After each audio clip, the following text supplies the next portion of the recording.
Thanks for coming, everybody. So today, it's my pleasure to introduce Dr. David Bergsman from the University of Washington.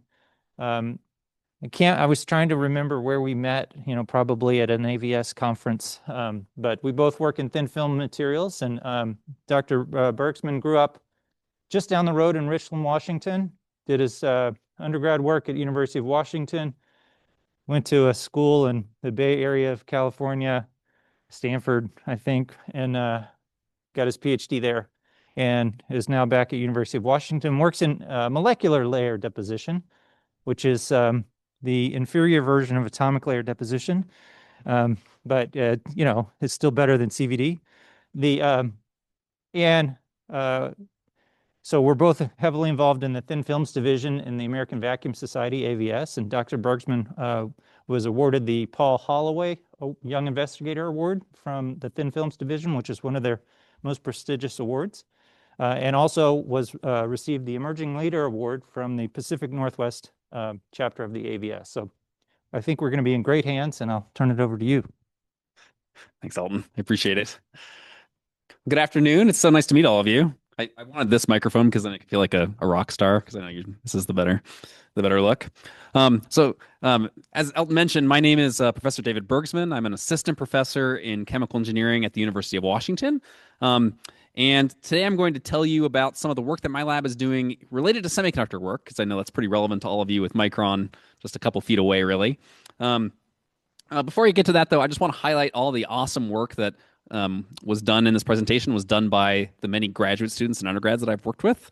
So you're going to hear material from a number of students, including Duncan Reese, who defended yesterday, and my student Yuri Cho, who is now working at Micron. We have a lot of excitement about this area too. This work was also done by funded by a number of different companies, including Micron, Intel, Semiconductor Research Corporation, etc. So I'm gonna take advantage of what I'll call the assistant professor privilege, which is to say I want to tell you about my research group as a whole, and then we'll talk about some more specific things. So in my research group, we call ourselves interfacial engineers. So as Elton mentioned, we do a lot of things like ALD, and there's a similar technique called vapor phase infiltration, where we're basically trying to modify surfaces and interfaces in a way that allows us to control materials properties. And one of the things we've done is we've built a tool I'll talk about later, which lets us kind of more quickly deposit things than normal. So we're calling it a high-throughput reactor. And we use these tools to make typically ultra-thin films or composites of like polymers and inorganics, sometimes some kind of more unusual nanostructures. We use this in a number of technologies. Of course, a lot of the tools we use are originally from semiconductor, so we use these to make things like photoresists, which is what I'll primarily be talking about today. But we also use these tools in other areas where interfaces are very important. So this is things like in water treatment, the filters we use are typically very, very thin interfaces, and so we're using these tools to make new filters. We have a project now working on satellites, so we're coating satellites in thin protective layers so they don't burn up in the low atmosphere in low Earth orbit. And we're doing things with like nanopore sequencing, actually. So we have a collaboration with some people at UW trying to help get these nanopores stuck into very tiny holes. And this is all about kind of controlling precise interfaces. So I'll just highlight a few other projects I'm working on. We do things with automated experimentation, like automated membrane sampling.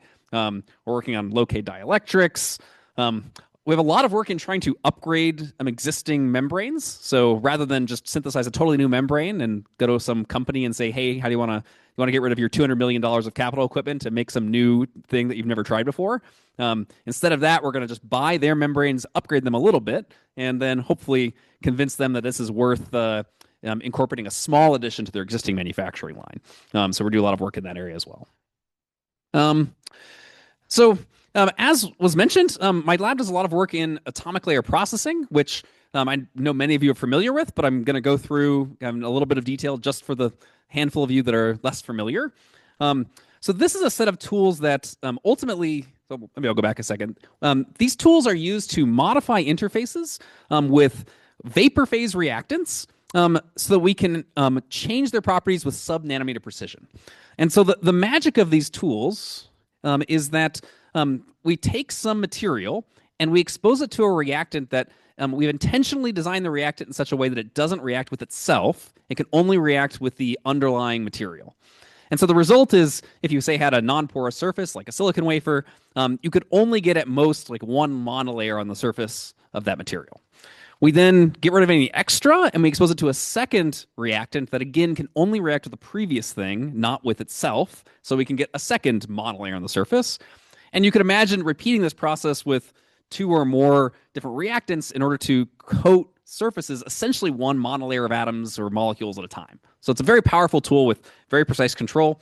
And so on the right here, you can see that I have a plot of like, if you repeat the number of ALD cycles of a process, the idea is that you could get a very specific thickness of film depending on the number of cycles you do. And it doesn't mean, it's not a kinetic process in that if we expose the surface to more of one reactant, you eventually stop seeing additional growth. You've consumed every possible reaction site. That's kind of the magic of this technique.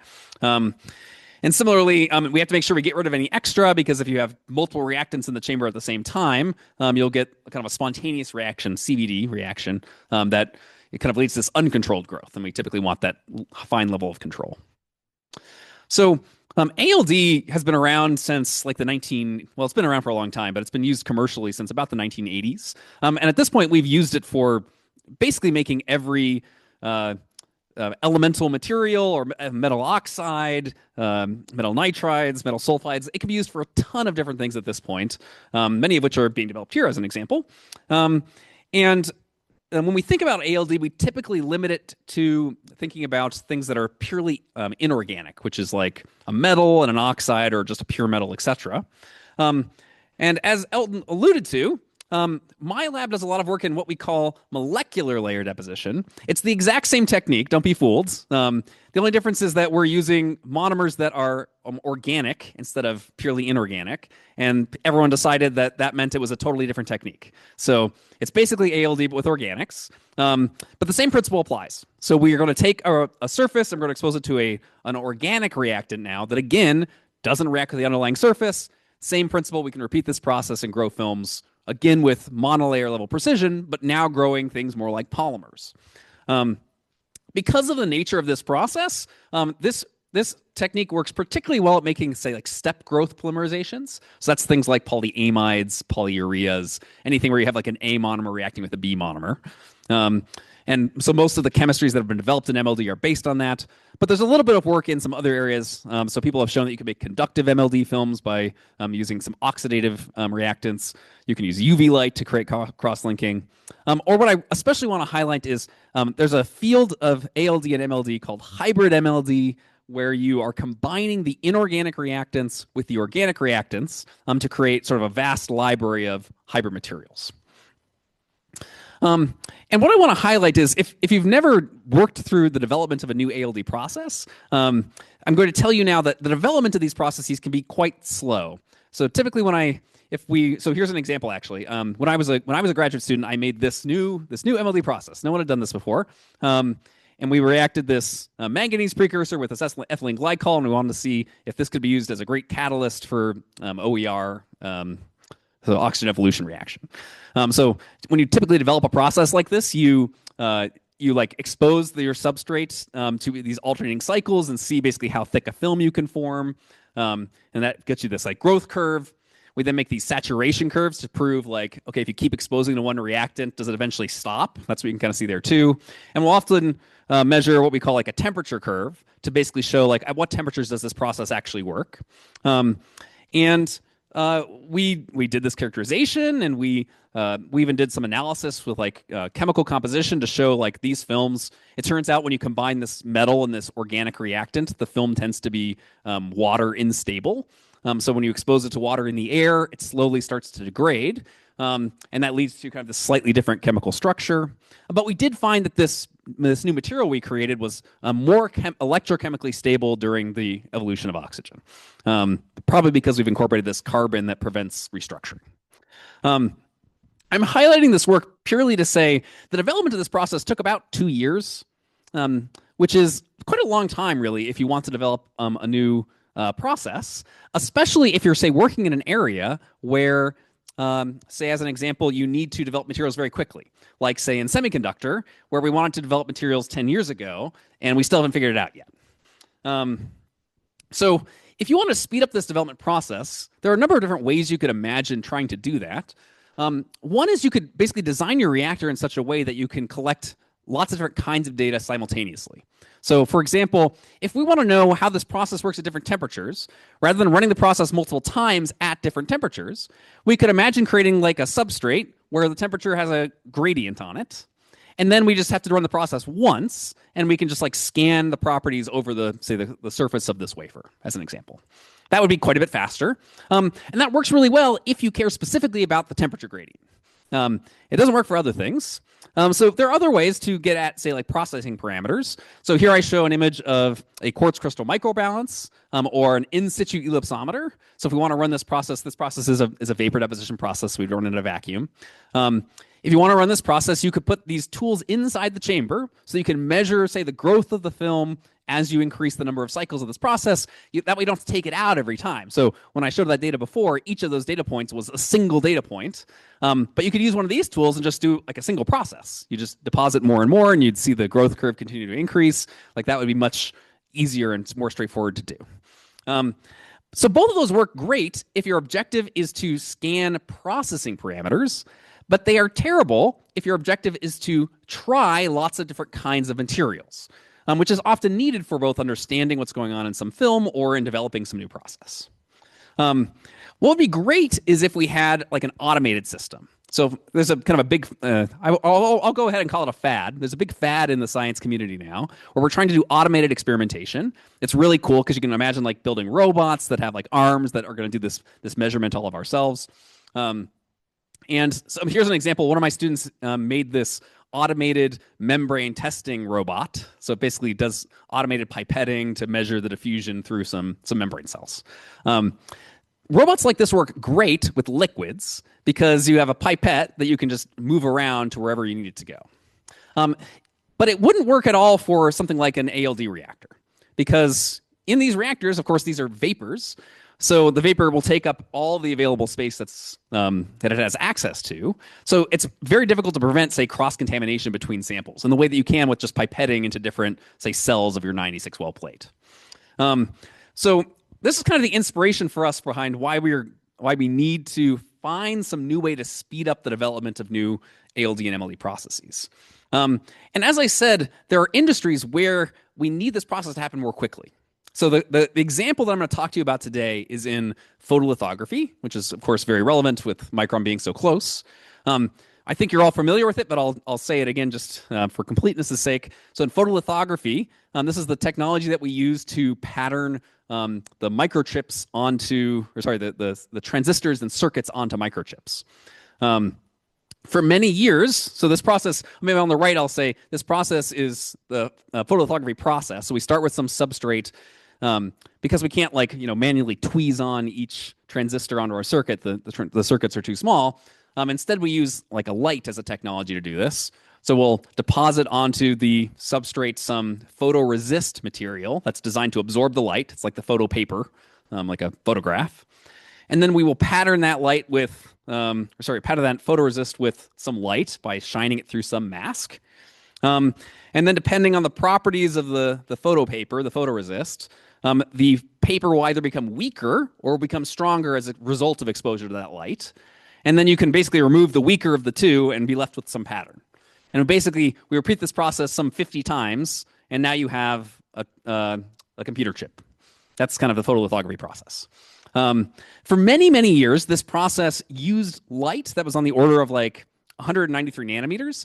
And whenever we wanted to try and make that those features smaller, we could basically make the wavelength of light smaller as well, because that helps you avoid like the diffraction problem of the wavelength being huge compared to your feature. But at some point, industry realized it was much harder to switch to a smaller wavelength of light. And so instead, they started going with these kind of other tricks. We did multiple patterning and just a number of other things, immersion lithography, to try and make smaller features. And we've now hit the point, really, where we can no longer keep using the same wavelength of light. It's just not going to keep working. So we need to switch to a shorter wavelength. And the whole industry of semiconductor has agreed that kind of the next step is what they're calling extreme ultraviolet light. It's kind of a buzzword for X-rays. Extreme ultraviolet light. That is going to have now 13.5 nanometers. So it's going to be a much smaller wavelength, and therefore we can make much smaller features.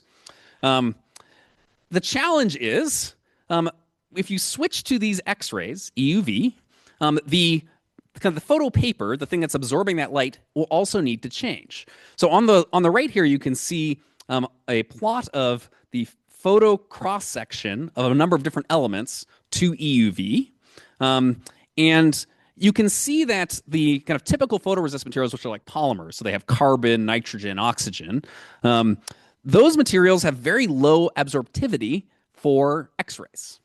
And that's not great because when we're generating these X-rays, so much of that light is going to be consumed in the process of even of generating them and getting the light focused in the right orientation, that very few photons are actually going to reach the surface.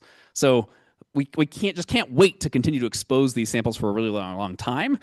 Instead, we need some material that's more sensitive to EUV.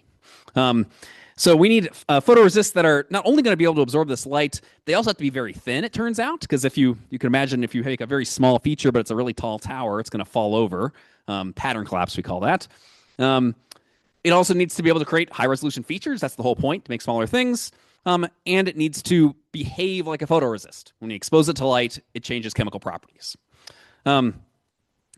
Now, there have been a number of technologies that have been developed for trying to make these EUV photoresists. Some of the most famous ones are like the Impria resists that are out of Oregon, which are like these tin oxide clusters that basically the way they work is they absorb the light, and that light is used to, the electrons that come out are used to cleave some bonds, and that causes the film to collapse into this tin oxide structure that changes its solubility.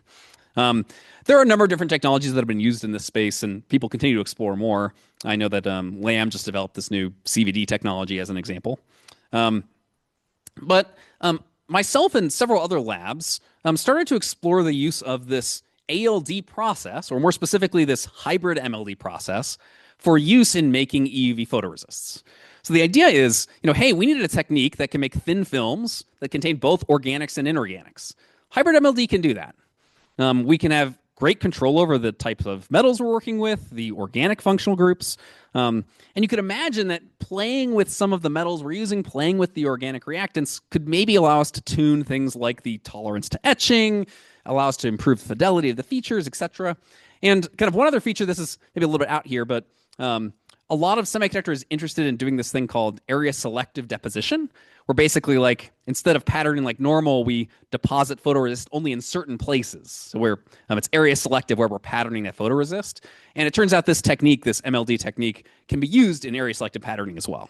So it has a lot of potential for use in this space. But maybe you're starting to see the problem here. So here are some early demonstrations of this technique. So this is about since 2022. Most of the work in trying to use MLD for these EV photoresists is based on alumina and zinc. That's because if you've ever done ALD, you know that those are the two most common reactions you can do. There's been a little work with tin and hafnia, and most of them have used these saturated alcohols of some kind. Propylene glycol, ethylene glycol. Those are very common hybrid MLD reactants. The way those resists work is they absorb the light, and that creates an electron, and that electron cleaves the organic ligand away. So the result is that the film collapses. You can see on the right, it collapses into like an inorganic structure that's now less soluble. So it's a negative tone photoresist. You expose the light, it's less soluble. That's negative tone. There's also been some work to try and incorporate kind of slightly different organic reactants. So on the bottom, you can see there's been a tiny bit of work trying to incorporate phenyl groups, which could maybe engage in cross-linking, or these alkene groups, again, cross-linking. And the thought would be that in addition to cleaving the ligands, cleaving the bonds after you absorb this light, maybe we can generate secondary electrons that are going to cause cross-linking between chains. That cross-linking is going to make like a stronger, more robust structure. So it's also a negative tone photoresist. It's just instead of collapsing into an inorganic pile, we're going to have this kind of cross-linked polymeric structure, and that's what's going to make it more stable. So those are kind of like, those are sort of the two types of resists that have been made with this technique. And so this is in the last 4 years. We've made, I'd have to, estimating from this list, we've made like 10 things, right? Now, if you've been around in the semiconductor industry for a long time, you know that 6 years is about the time frame over which we wanted to actually have this problem solved. So people wanted EUV done some 10, 20 years ago already. We can't keep waiting to develop new processes. We need to be able to screen these materials more quickly. So I mentioned this is already hard because we have to develop new processes, and each process takes roughly 2 years. It turns out actually MLD is harder to develop processes for than ALD, and the reason is because one, the organic reactants tend to be stickier. Like ALD precursors are like trimethyl aluminum, which is pyrophoric, so it bursts into flames when it's exposed to the air. Very reactive, and it like neutralizes itself because like once it's exposed to water or the air, it's done. The organic reactants, they stick around. So it's the processes themselves are much slower because you have to get rid of all that extra between steps. So it's just much harder to work with the organics. They tend to be solid, so they're more likely to condense in your chambers. It's just much harder to work with these. The other challenge is we now have a large number of inorganic species we could consider and a large number of organic co-reactants we could merge with them. That's a huge combinatorics problem to try and figure out which of these are going to be interesting photoresists. And we had to develop this technology 20 years ago. So how are we going to speed up this process? So one of the things my lab did is we developed what we called this high throughput reactor that had the goal of trying to speed up this process. So it's trying to mimic the pipetting system, but for vacuum. And it's perhaps a little underwhelming, but you'll see what we ended up figuring out. So the idea behind it was this. We're going to start with this this typical like ALD chamber like you might see in a lab, and it has maybe a number of organic reactants we want to work with, a number of inorganics. If you want to speed up the process for developing new processes, the easiest thing to do would be to build more chambers. So if I wanted to test 5 different precursors, I could make 5 different reactors, each with a different organic. Of course, that's already kind of expensive and hard to deal with, especially at a university level. But imagine now, okay, we're going to start with trimethyl aluminum. To make this process work, we have to buy 5 different trimethyl aluminum vials attached to each of our chambers. And then when we want to switch, let's switch now from trimethyl aluminum to zinc. We have to buy 5 new vials for each of the chambers. The scalability here is just terrible. Whenever we want to change something, we have to switch everything out. The scale just doesn't work very well. And if you just had one reactor working by itself, it's going to take forever. So here's our trick. I'll call it somewhat underwhelming high throughput MLD reactor. It is patented though, so maybe it's slightly more whelming. The idea behind this chamber is we basically took those 6 independent reactors and we stuck them all together. So we have kind of these independent reactors that are connected by shared lines, which then allow us to deliver a single shared reactant to one of multiple different chambers. We then have a single shared pump to remove all the reactants. So we basically took all the parts of a typical reactor that are redundant between chambers and stuck them all together. So the power here is, you can see a picture of this monstrosity on the right. The power here is we could imagine putting a different organic reactor in each of our chambers and one single, say, metal reactant, and at the exact same time, we could deposit, say, 6 different chemistries. And therefore, we're depositing things more quickly. We can screen these chemistries more efficiently. To make this process work, so one of the tricks behind this is basically when you're doing a typical ALD process, you typically would say dose some reactant, let it sit in there for a little bit so that it has a chance to react, then purge out any excess. Well, if all 6 chambers are purging out at the exact same time, there's no risk of cross-contamination. But if you, say, have one chamber that is, say, wanting to pump and get rid of any of its extra, and one chamber is purging, you'll create a pressure difference that will cause some cross-contamination. So stuff will move from place to place. Because they're all connected to the same vacuum line, you could have kind of a pressure gradient problem. So to fix this, we developed this code, this LabVIEW code that you can find here on GitHub. It's publicly available. Basically, the way the reactor works is we look at certain processes of this chamber can happen all at the same time. So for instance, when you dose your reactant into the chamber, it takes some time to react, and it basically can just close off everything else while it's waiting. It doesn't interact with any of the other chambers. So while that one chamber is sitting there reacting, we can start dosing reactant to a different chamber. We don't have to worry about sharing that reactant line. And similarly, normally when they're purging, they can all purge simultaneously because if there's this pressure gradient, we can get all the reactant out and there's no cross-contamination. If one chamber needs to pump out in a different way for whatever reason, we just give it exclusive access to the pump for a little bit. So as an example, when you're first starting to pump out, we'll say, let's get rid of all of our like extra reactive for a couple seconds and do kind of most of the purging while everything's working simultaneously. So this process allowed us to sort of greatly speed up our ability to deposit lots of different things. So here's as an example, we kind of show the performance of this reactor. So on the left, you can see we have 6 different chambers, and we ran a traditional TMA water process.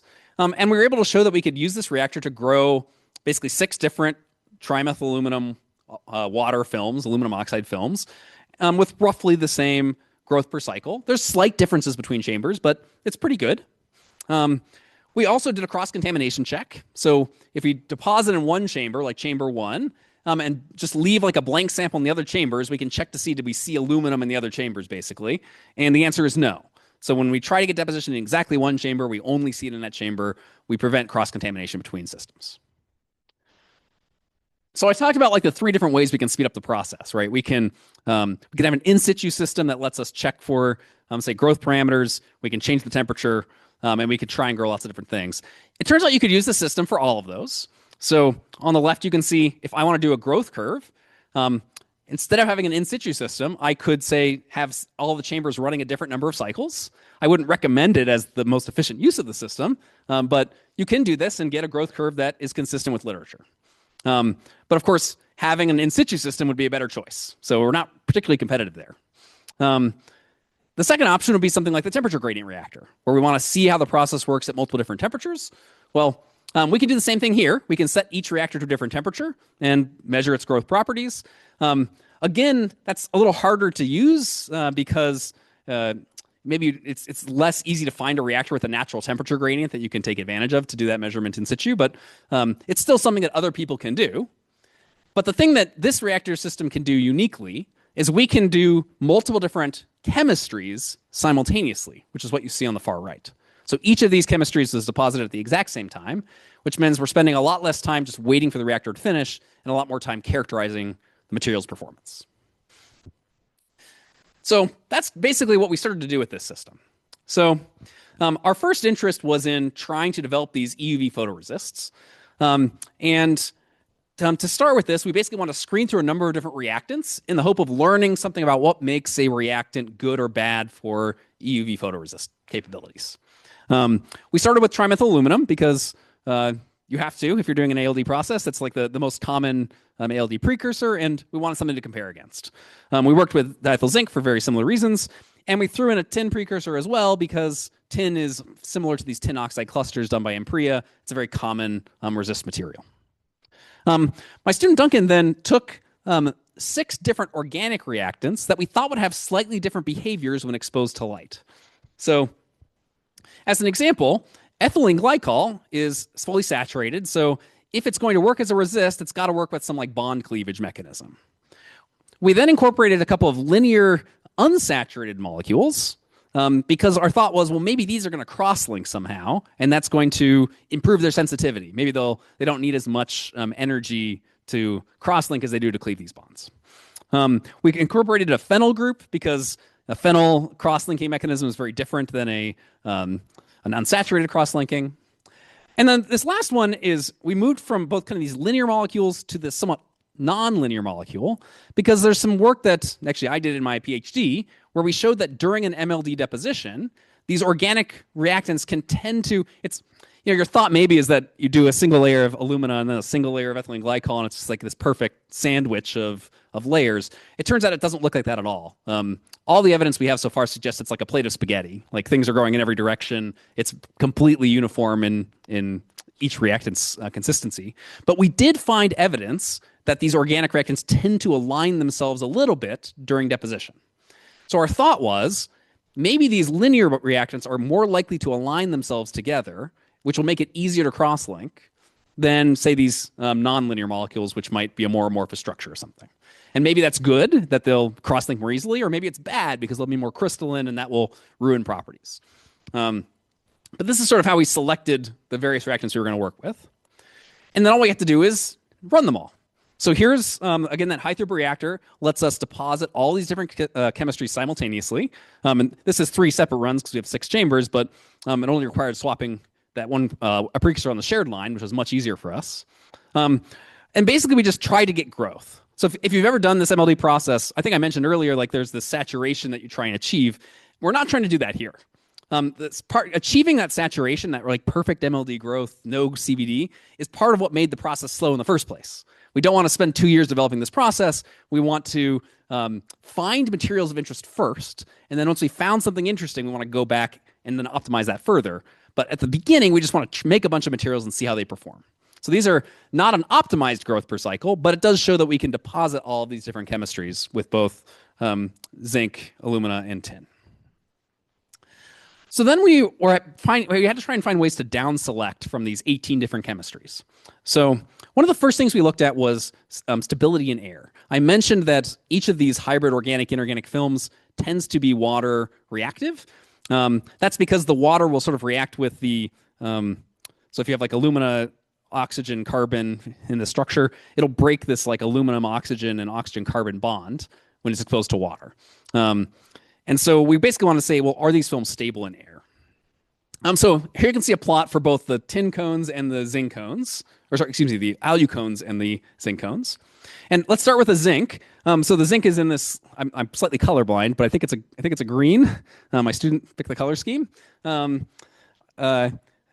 There's this lower color is the zinc cones, and what you can see is that all the zinc-based chemistries tend to be pretty unstable in air. Actually, they degrade very quickly within a few minutes even. That actually makes it very hard to work with them. In industry, you're going to put these wafers in a FOUP, and it's going to travel around. Some of those are purged with nitrogen, but they're not perfectly purged. So if these are too water sensitive, they're not going to survive the process. So instead, we need to find something that's a little bit more stable. And it turns out the alucones are much better. So most of the alukone chemistries show quite a bit more stability, or even like a swelling behavior when exposed to water, such as in this kind of C. You can see it gets a little thicker, actually. Yeah. The other thing we wanted to try is we wanted to expose these films to UV light. And the reason is because we had some thought that, like, okay, just because it's unstable in water doesn't necessarily mean it's going to be bad. What we really want to know is, if we can cross-link them, will they become more stable? If we can expose them to UV light, which will just trigger the cross-linking maybe, and if they cross-link and become a lot more stable, that tells us something about the ability for the film to cross-link at all. And what you can see actually, so if you compare the dotted lines to the solid lines, the ethylene glycol is not affected that much by UV light exposure, which makes sense. There's nothing to cross-link as a result of exposure to UV light. So it sort of makes sense that it doesn't change behavior very much. Similarly, the UV light that we use is not great at cross-linking phenyl groups. And so we see very little change as a result of UV light exposure to that as well. For the other chemistries, you can see there's quite a bit of improvement. So when we expose to UV light before exposing it to air, most of these films become quite a bit more stable. And in fact, if you kind of squint a little bit, it looks like the linear organics tend to become more stable than the non-linear organics, maybe just by a little bit, which is maybe some indication that there is something going on here with this like self-alignment behavior. Not enough to draw any conclusions, but it maybe just gives us a hint to that. We also wanted to check solvent stability. So the reason is when we are making these photoresists, basically the idea is we're going to expose them to a solvent, and we want it to degrade very quickly, maybe before exposure to solvent, and then not degrade at all after exposure to solvent. So basically, we needed to change behavior before and after exposure to light. So what we want to start off doing is just finding out, well, how do these behave upon light exposure? That will tell us if it might be a good candidate, say, as a negative tone photoresist. And here again, you can see, so here's the zinc cones again. The zinc cones all seem to be weak to these solvents, but it turns out it's very hard to tell because in our system, we had no way of measuring their thickness without exposing it to air. So, it takes only a few minutes maybe to expose to air. So it might just be that this degradation is purely because they're so unstable in air. But so for now, let's kind of like put the zinc cones aside for a second. Looking at the alucones, we tried a number of different types of solvents. We tried something that's acidic, so like HCl. We tried something that's basic, KOH, and a number of different organic reactants. It turns out most of the organic reactants don't have that much of an effect. they might actually cause swelling of the films, which maybe makes sense because they're not causing a chemical reaction, they're just soaking in. The HCl, it turns out, is actually a really great etchant. Even at very low concentrations, it gets rid of almost everything. The KOH, so the base, also is an etchant, but we actually think that's because it's etching the silicon rather than the film itself. So we kind of put that aside too. And interestingly, water does a pretty good job. I mean, it'd be really great if we could have a developer that's just pure water. So that was pretty exciting. So from this information, we basically had to say we have 18 chemistries. We didn't quite get to characterizing the tins yet. We have 18 chemistries. We don't want to characterize all of them, so let's down select to something that's most interesting.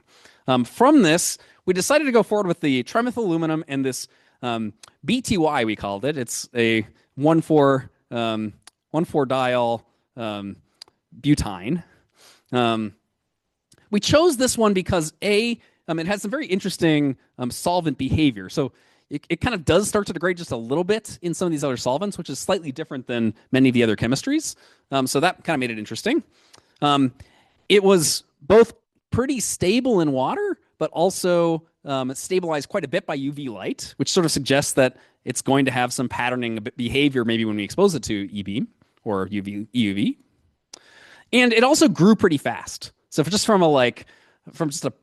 programmatic standpoint, it's much easier for us to deposit thick films with it, which makes it easier for us to characterize those films. So we're like, oh, it will speed ourselves up a little bit if we choose something that grows fast. So from this, we down selected to aluminum in this BTY reactant. I'll go through this just very quickly, but suffice it to say, we also characterized the films to make sure that they were growing like we expected.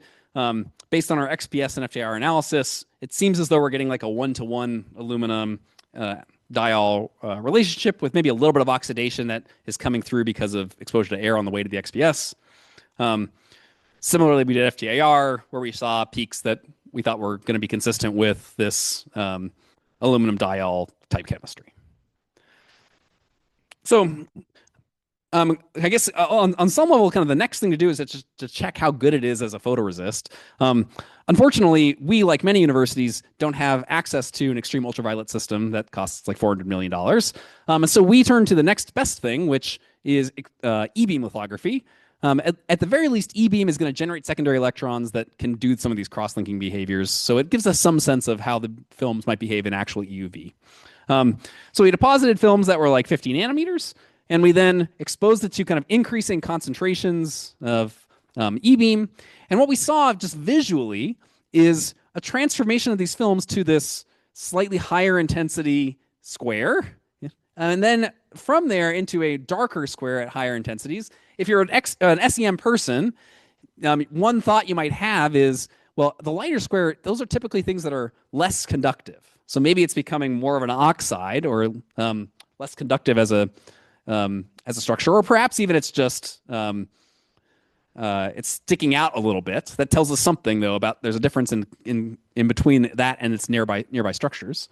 And at higher and higher intensities, the fact that it's turning back into a darker color suggests maybe it's becoming conductive. So at high E-beam, we're making something conductive. So from this data, we extract these contrast curves. So basically, we're using these to basically tell how good a photoresist this is. And actually, the results are pretty promising. So here you can see that I'm comparing our photoresists here. We're able to get kind of patternability at around about 1,000 microcoulombs per square centimeter.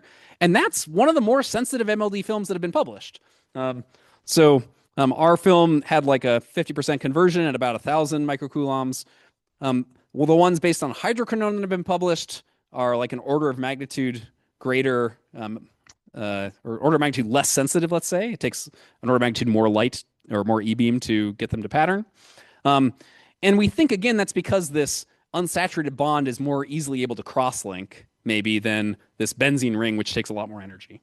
Or similarly, if you look at things that don't have any cross-linkability, those also tend to require quite a bit more light or more E-beam in order to get cross-linking behavior.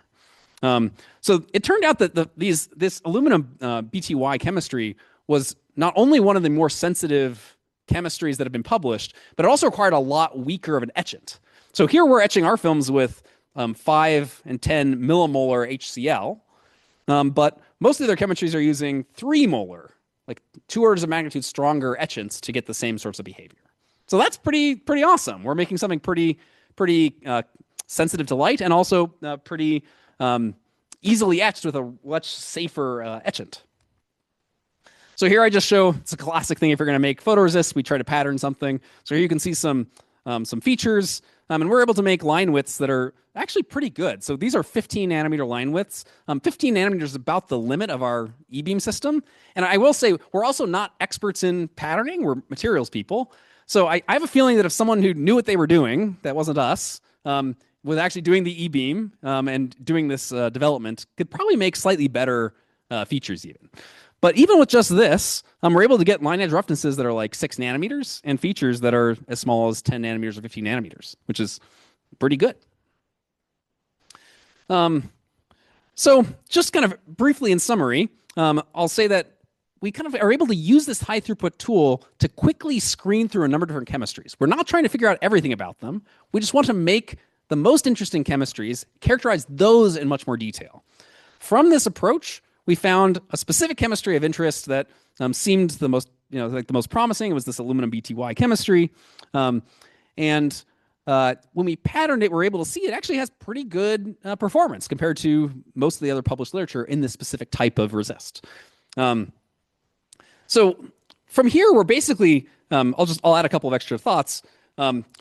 This is what we were able to deduce from an aluminum and a zincone-based resist. But we also want to try other kinds of resists. So I mentioned we're working with tin right now. I also just have a new student now that's working with biscones. Bismuth is also a very highly absorbing EUV photoresist.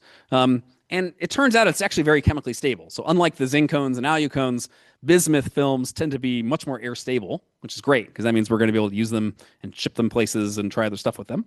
The other thing we're trying to better understand is, we basically saw empirically, hey, look, some of these films behave differently than others. What we didn't figure out is exactly why. We have some data that I didn't present, which is we basically looked at the chemical structure of the films after patterning, and it seems like exposure to the E-beam causes the films to cross-link at low intensities, and as you get higher and higher intensities, you start to form aromatic structures. That's why it's becoming more conductive. And that aromatic structure seems to be what's allowing the film to behave well as a photoresist. But to better understand that behavior, we need to just better fully characterize these films. And one of the ways we're doing that is we're partnering with a collaborator at UW who studies reactive molecular dynamics. And we're basically simulating the growth of these films and trying to see, like, does the organic component have some impact on the structure of the films as they're being deposited? We're also trying to characterize these better. So we have a partnership with PNNL to do atom probe tomography and basically understand the morphology of the films and their structure. But I'm going to skip through a few slides just to say a lot of this work was done by some really awesome graduate students who graduated very recently, as well as with funding from a lot of these really awesome companies. And the last thing I'll say is this is all work that was ultimately inspired by semiconductor funding. Because when I originally started my lab, I had not done any work in semiconductor. And because we had gotten some funding from these companies, we got into this field and are now doing some awesome stuff. So you can tell your friends, funding does work at getting students to go into these fields, because otherwise we wouldn't have been doing it. So anyway, thanks so much for your attention, and I'd be happy to take any questions. Hi, thank you for the awesome presentation. I have a question from the, let's say, fabrication point of view. So the way you deposit this film is through the MLD process, right? So let's say you have like a previous feature in industry, for example, you have a previous feature on the chip and you have to send it back to the chamber to deposit another layer of the photoresist. So how can you like, is there any limiting factor for that? I mean, should the feature be like hit resistant, or isn't it going to damage the previously deposited, or fabricated features? Yes. So the question is basically, are there any specific consideration of maybe an MLD process compared to other processes that would make it hard to integrate into an existing manufacturing line in some sense? MLD is very similar to ALD, except because we're working with these organics, their thermal stability, as you point out, can be quite a bit lower. But they tend to be stable up to like 200 degrees Celsius. So it's kind of an intermediate temperature range of stability. So far, I haven't gotten a lot of pushback from the semiconductor companies about that particular issue. And my instinct is that um, if you're using it, say, as a photoresist, the photoresist material will be removed for the most part by the time you would be introducing some additional processing step that would require that. So I don't think it's particularly blocking for this specific application area, but you can imagine that would be a consideration for other things. Yeah. Really interesting work. I just had a question back on slide 28. You were just showing kind of the variability across the chambers. And how does that compare to like variability if you just ran the same process 6 times on the same chamber? Yeah. So the question is like, how does the variability of our system compared to like a normal system? And I suppose it would depend on the system. Very well maintained ALD reactors, I think, can be very consistent. We're getting essentially the exact same growth rate between chambers. Here, there is some variability, and it's partly because, well, it's partly because of just the design. You know, like so, if you actually look at the picture of this reactor, the reactant lines are going different distances, and so as a result, we know we're dosing slightly different amounts of each reactant. That's mostly okay for an ALD process because the thought is we're already depositing enough to achieve saturation. So you could imagine designing the process to avoid that problem. But I think the correct and most appropriate answer is this is not a good system if your objective is to optimize a process. And part of that actually is because of the way the process works is if one chamber needs a resource that another chamber is requiring, the chamber waits until that resource is available. And that the consequence is that, as an example, you might have some reactant in the chamber. It needs to pump out, but another chamber is using the pump. So it's going to be exposed to that reactant for a little bit longer. That's okay in an idealized ALD process because we've saturated the surface. In a practical ALD context, it's going to have some impact.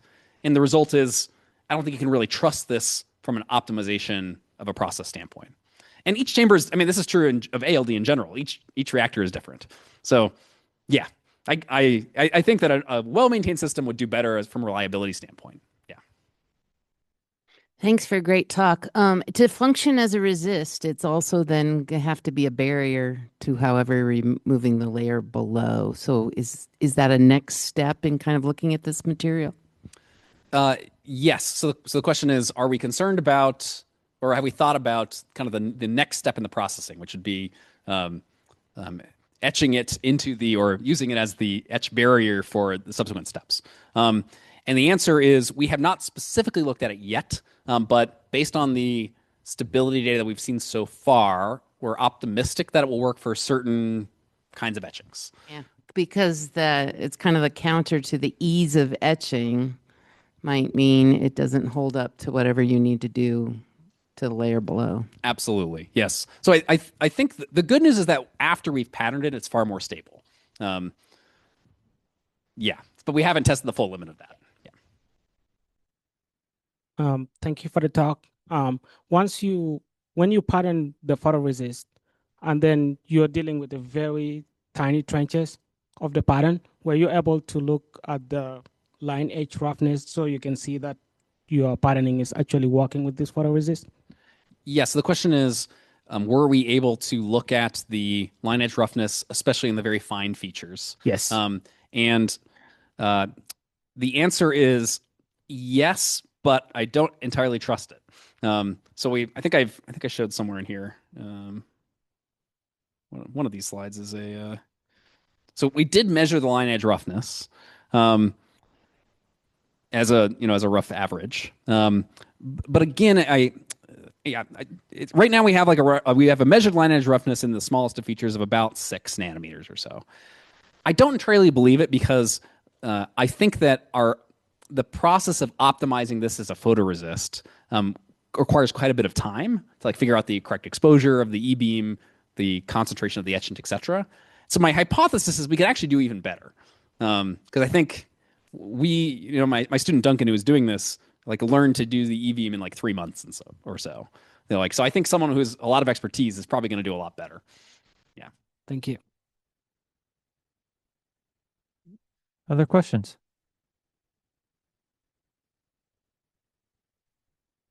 I have a question based on your conversations with Paul about the variability and your response on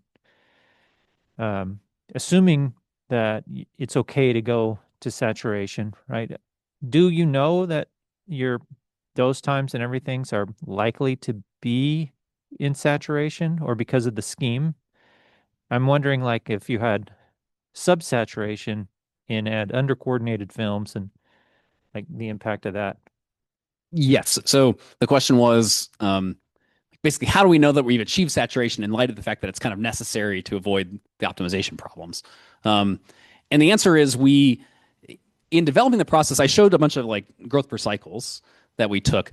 I said those were not optimized. That's not entirely true. There was some light optimization that we did to try and make sure we're getting film growth. And part of that involved basically changing dose times to ensure that we were getting what seemed to be an equivalent dose of reactant into each chamber. But it's and also the objective is to dose maybe a little bit more than you might otherwise need to kind of counteract this problem. Because if some chambers are slightly different, you want to make sure everyone's clearing the line rather than just on average you're clearing the line. That would be kind of more generally how I'd approach it. But again, I think the better strategy is not to think of it so much as a true ALD process. You might even consider it like pulsed CVD. We do see layer by layer growth and we do see saturation, but we don't use this chamber when our objective is to optimize a process. We use this chamber when our objective is to make a lot of stuff so that we can quickly screen through chemistries and find something of interest. Yeah. But I guess part of the challenge with saturation in discovery, right, is that you may have a chemistry where the reaction rates are just super low and you're just not even getting close to saturation, right? And that could have a massive impact, right? We've actually seen that. So when we're first working with like bismuth precursors, as an example, bismuth, if you've ever worked with bismuth ALD, which very few people have, I think, the precursors are pretty unreactive. You tend to get growth rates on the order of like 0.1 angstroms per cycle or something. And it took us a while to optimize the process to a point where we were seeing reasonable growth. And to your point, what was lacking was the amount of bismuth precursor we were getting in the chamber. So basically, what we do is we change process parameters until we're getting sizable growth. That's kind of how we're checking to see if we're getting growth. And there is some optimization where like sometimes the precursor is not working and we're like, is that because it doesn't react or is that because something's wrong with the amount that we're dosing or we need to dose more, et cetera? In many cases, we're able to get that working. In some cases, we're not. And we still don't know if it's because the process simply doesn't work or because we just haven't achieved the proper conditions. That's a sacrifice we're making in trying to screen things more quickly. I'm going to have about another hour of questions, so we probably should thank the speaker. Thank you all. Have a great weekend.